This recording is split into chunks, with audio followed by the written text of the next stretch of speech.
Halo teman-teman, selamat pagi, selamat jumpa lagi dengan saya Momodes Madroni, Yankee Bravo Zero Bravo Delta Yankee.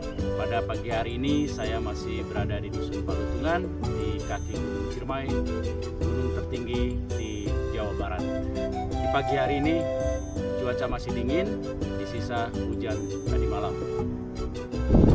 Di latar belakang saya masih terlihat puncak Gunung Ciremai yang masih diselimuti oleh kabut dan hembusan angin yang cukup kuat dengan gerimis tipis sisa hujan tadi malam sejak sebelum subuh. Dan di arah timur pantai utara Pulau Jawa masih tidak terlihat begitu jelas karena tertutup juga oleh kabut. Dan di arah timur sana juga samar-samar masih kelihatan puncak Gunung Slamet di Jawa Tengah ya. Nah itu teman-teman bisa terlihat ya kota Cirebon dengan pantainya ya.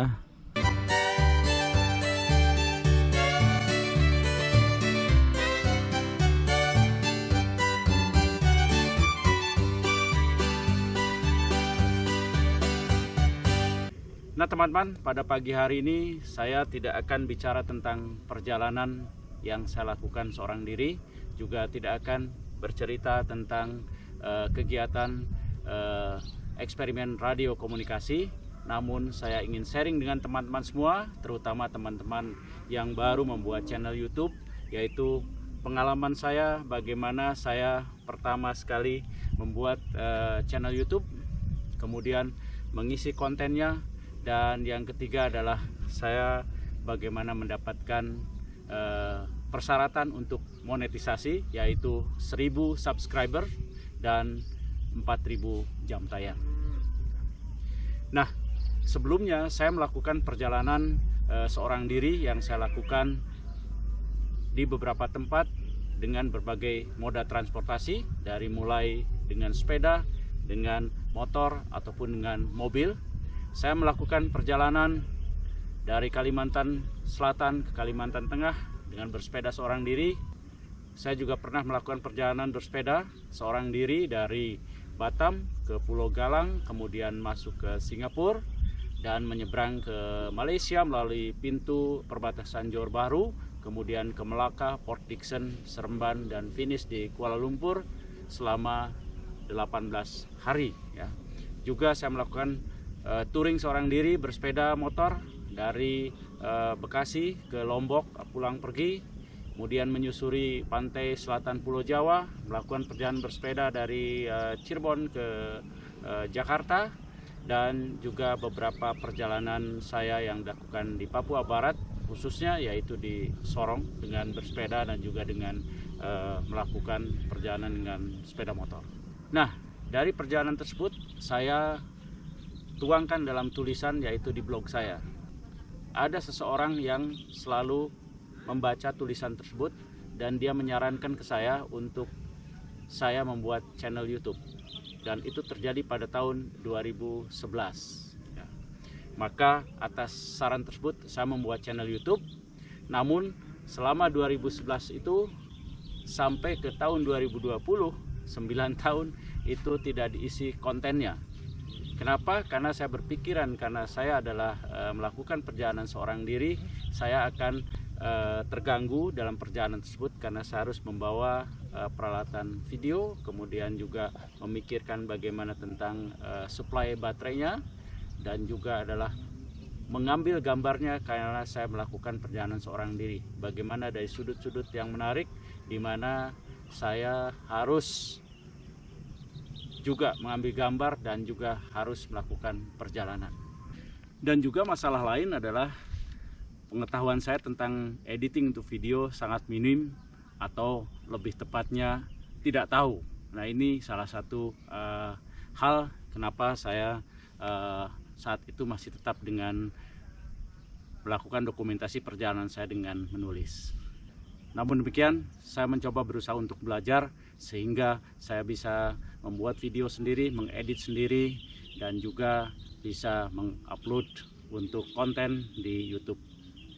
Namun ada hal yang menarik, bahwa beberapa rekan menanyakan, mungkin kurang percaya, bagaimana mungkin saya bisa mendapatkan gambar dengan melakukan perjalanan seorang diri dan mengambil gambar sendiri. Ya. Nah, di sini saya punya pengalaman yang cukup bagi saya adalah tidak terlupakan, yaitu ketika akan mengambil, biasanya saya mengambil gambar. Kalau untuk mengambil gambar diri sendiri, ya, kalau untuk dekat itu mudah dengan tangan saya sendiri. Namun kalau jauh, misalnya saya melakukan pada saat menanjak dengan sepeda, maka salah satu cara adalah kamera saya letakkan dulu di jalan yang akan saya lalui, sehingga saya harus berjalan dulu ke tempat saya meletakkan kamera. Kemudian di-on-kan, baru saya kembali ke sepeda ataupun sepeda motor ataupun mobil yang saya pakai. Kemudian saya melewati jalan tersebut, ya, sehingga banyak bagian dari video tersebut harus dipotong.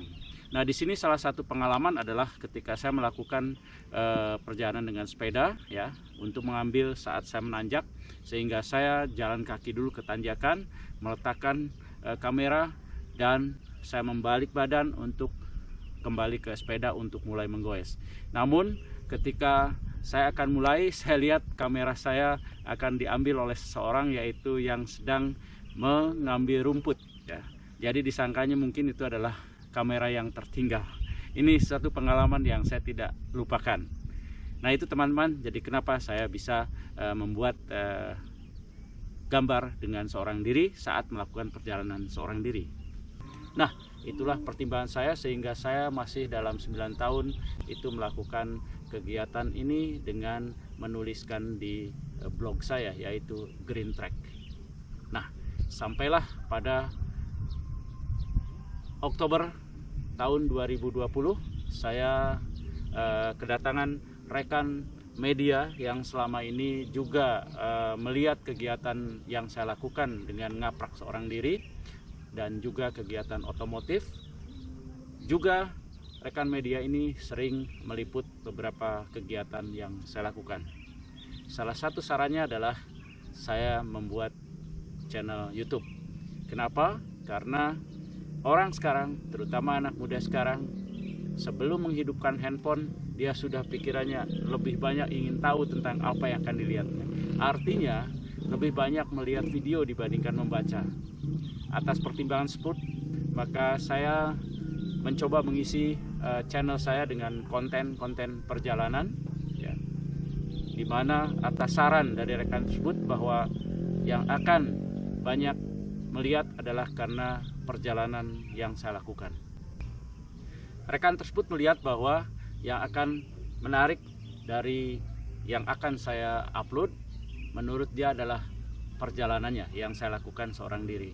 Ya. Oleh karena itu, pada 1 bulan berikutnya saya melakukan perjalanan seorang diri, yaitu keliling Jawa Barat dengan sepeda motor, dan pada saat itu pula saya melakukan kegiatan komunikasi radio di high frekuensi di 40 meter band, yaitu pada saat saya camping, ya, istirahat di tenda, ataupun pada saat saya standby ketika saya berhenti dengan sepeda motor tersebut. Nah, dari bagian konten ini ternyata banyak yang memberikan satu perhatian, yaitu radio komunikasi yang saya lakukan di kegiatan outdoor ataupun kegiatan solo touring. Ya. Mengapa? Karena dengan radio komunikasi tersebut saya bisa melakukan komunikasi jarak jauh atau long distance communication. Nah, ini adalah sesuatu yang saya juga tidak menduga. Namun demikian saya melihat analisanya. Kenapa? Karena konten ini, bagian konten dari radio komunikasi ini, itu pada umumnya adalah dilihat oleh rekan-rekan amatir radio yang di Indonesia tergabung dalam ORARI, Organisasi Amatir Radio Indonesia. Dan ORARI merupakan organisasi yang sudah cukup lama, yaitu didirikan pada tahun 1968, di mana anggotanya tersebar dari mulai tingkat daerah sampai ke tingkat lokal di seluruh Indonesia. Dan ini merupakan organisasi yang sudah terstruktur dan di bawah organisasi payung internasional, yaitu IARU, International Amateur Radio Union, di mana IARU adalah di bawah ITU, International Telecommunication Union. dan ITU adalah di bawah dari PBB, yaitu Perserikatan Bangsa-Bangsa. Artinya organisasi ini adalah merupakan organisasi internasional yang anggotanya tersebar juga di seluruh dunia. Sehingga dari bagian konten saya mengenai komunikasi radio juga dilihat oleh rekan-rekan amati radio dari luar, di mana saya perhatikan banyak sekali yang melihat dan memberikan komen dari negara-negara Amerika Latin, Brazil, Portugal, dan lain sebagainya. Nah, disinilah yang menarik, sehingga untuk konten berikutnya saya selalu melakukan perjalanan dengan membawa radio komunikasi dengan kondisi yang simple, yang sederhana, namun saya bisa berkomunikasi jarak jauh di luar ruang, yaitu outdoor pada saat melakukan touring, khususnya solo touring. Nah, itulah kenapa konten saya pada akhirnya adalah menggabungkan dari perjalanan dan radio komunikasi. Nah, sekarang kita bicara bagaimana saya memenuhi syarat untuk monetisasi dari channel YouTube saya. Sebenarnya saya tidak terlalu terbebani. Karena apa? Karena saya mempunyai channel YouTube ini pada awalnya adalah hanya sebagai bagian dari dokumentasi perjalanan saya, yaitu mengalihkan dari bentuk blog ke bentuk video yang berupa gambar. Ya. Nah, di sini artinya untuk mencapai target 4.000 jam tayang dan 1.000 subscriber tidak terlalu membebani perjalanan saya, apa yang saya nikmati dalam perjalanan. Ya. Namun demikian, atas dukungan teman-teman dan juga perhatian teman-teman, konten saya mendapat perhatian, sehingga pada bulan ke 8 saya sudah mencapai 1.000 subscriber, dan pada bulan ke 9 saya mendapatkan 4.000 jam tayang, dan ini yang dipersyaratkan oleh YouTube untuk selama 1 tahun. Kalau ini tidak tercapai, maka tahun berikutnya harus mengulang lagi untuk persyaratan dari monetisasi YouTube, yaitu kita mendapatkan uang dari konten kita yang diupload di YouTube. Saya bersyukur sudah tercapai 4.000 jam tayang pada bulan ke-10, dan YouTube mengirimkan email untuk saya mengajukan kerjasama atau agreement agar konten saya dimonetisasi. Dan saya ajukan, di mana YouTube menjanjikan bahwa akan ditinjau lebih kurang dalam waktu 1 bulan. Dan tepat 1 bulan lebih 1 hari, YouTube memberikan konfirmasi kepada saya bahwa channel saya sudah memenuhi untuk monetisasi, dan segera untuk memberikan data untuk verifikasi, yaitu data pribadi yang harus sesuai dengan KTP ataupun paspor.